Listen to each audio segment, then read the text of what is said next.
C'est un immense plaisir de te faire cette toute nouvelle vidéo, bienvenue à toi. Alors comme tu l'as vu dans le titre, l'idée c'est de t'expliquer avec le recul et l'expérience que j'ai, si aujourd'hui je devais investir mes premiers 1000 € en bourse, comment est-ce que ça se passerait? Alors chose importante, avant de faire chaque investissement, et c'est encore vrai à l'heure d'aujourd'hui, je me pose ces questions. 3 questions, et ça va être le plan de la vidéo. Première, deuxième partie, c'est où est-ce que je me situe actuellement, où est-ce que je veux aller, et donc forcément un petit peu le chemin qu'il faut que j'emprunte. La troisième partie, c'est l'erreur que tout le monde fait, et que j'ai fait en commençant, et qu'il faut éviter de faire, parce que simplement ça va te faire perdre du temps, et c'est pas le but. Quatrième partie, c'est le développement. Concrètement, qu'est-ce qu'il faut que tu fasses? La première étape, ou la première question à se poser, c'est quel est le niveau de risque que je vais prendre avec ces 1000 €?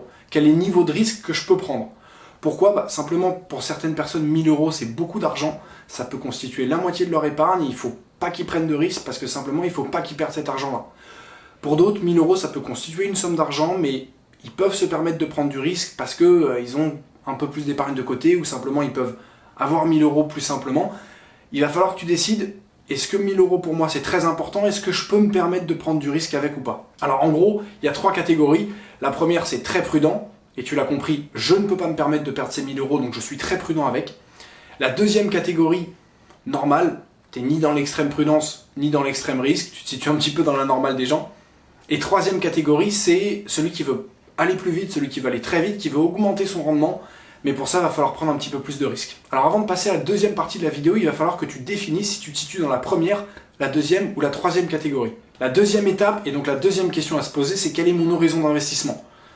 Grosso modo, il y a 2 catégories. La catégorie en dessous de 5 ans, c'est-à-dire que j'investis mon argent pour une durée entre 1 an et 5 ans, enfin entre quelques mois ou quelques semaines et 5 ans, et la deuxième catégorie supérieure à 5 ans. Pourquoi? Parce que les actions de manière générale, si on regarde un horizon de temps qui est assez court, c'est des actifs risqués. Et donc à ce moment-là, quelqu'un qui est prudent par exemple, il ne pourra pas se tourner vers des actions s'il a un horizon d'investissement assez court. S'il a un horizon de 20 ou 25 ans, là ça change tout.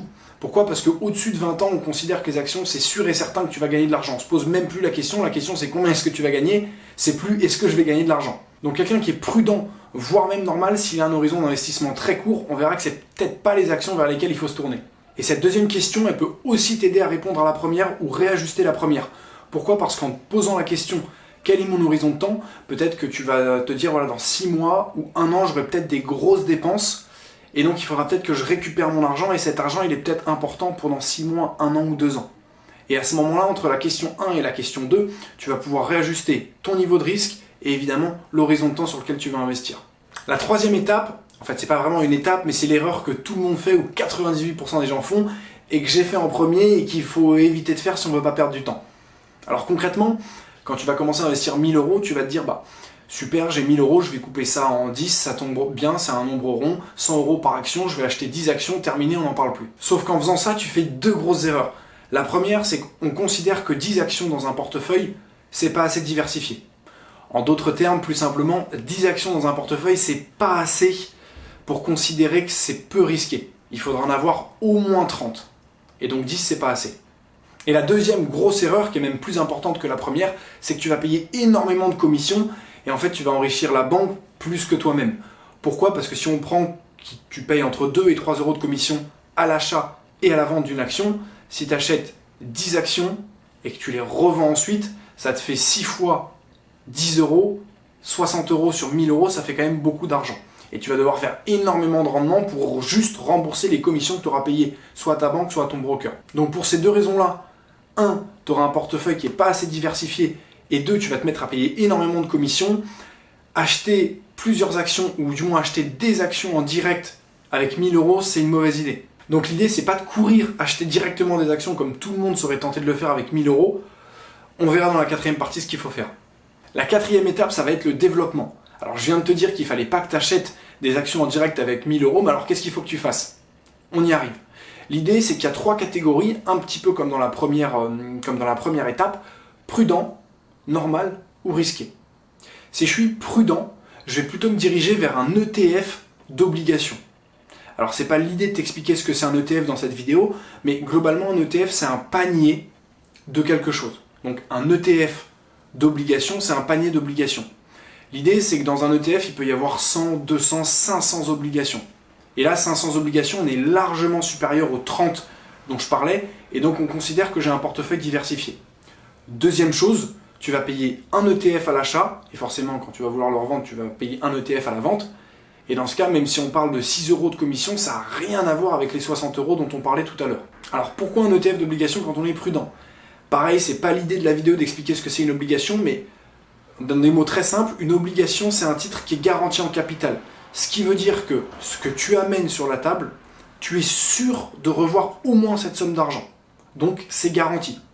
Et donc forcément, quelqu'un qui est très prudent et qui ne peut pas se permettre de prendre de risques, un titre qui est garanti en capital, c'est ce qu'il lui faut. Deuxième chose, pour celui qui a un risque à peu près normal, ni dans les extrêmes, lui je vais l'orienter de la même manière vers un ETF, mais cette fois d'actions. Pourquoi un ETF? On vient d'en parler parce que c'est un panier d'actions, il va y avoir 200 ou 500 actions dedans, c'est largement supérieur aux 30 dont on parlait juste avant, et des actions parce qu'il ne veut pas un risque minime, et donc il va falloir qu'il s'oriente vers des actions. Pas n'importe quelle action, l'idée c'est de prendre soit des actions américaines, soit des actions européennes. Pourquoi? Parce que c'est des actions qui ont un risque moyen et qui ont un rendement moyen. Et la dernière catégorie, la troisième catégorie, c'est celui qui veut prendre beaucoup de risques. Et à ce moment-là, l'idée de prendre beaucoup de risques, c'est de faire beaucoup de rendement, donc toujours pareil, d'aller s'orienter vers un ETF, mais cette fois-ci de pays émergents.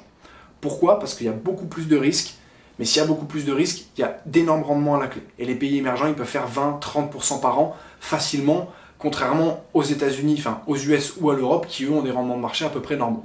Donc en conclusion de cette vidéo, tu l'as vu, à chaque fois que j'investis, que ce soit la première fois ou pas la première fois, je me pose toujours des questions. Est-ce que la somme que je m'apprête à investir, elle est importante pour moi ou pas? Est-ce que je vais avoir des dépenses bientôt dans un futur proche qu'il va falloir que je pallie à ces dépenses? Et à ce moment-là, est-ce que cet argent il est important, moyennement important ou pas très important? Et à ce moment-là, je peux investir dans des titres très risqués. La deuxième étape, c'était évidemment de prendre en compte l'horizon de temps.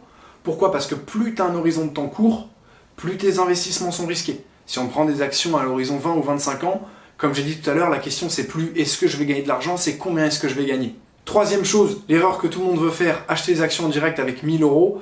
1000 € c'est pas assez pour pouvoir acheter des actions en direct. Bon voilà, c'est déjà la fin de cette vidéo. J'espère que ça t'a plu, j'espère qu'il voit un petit peu plus clair. Si jamais il y a des questions sur n'importe quelle partie, n'hésite pas à laisser un commentaire et ça me fera plaisir d'y répondre.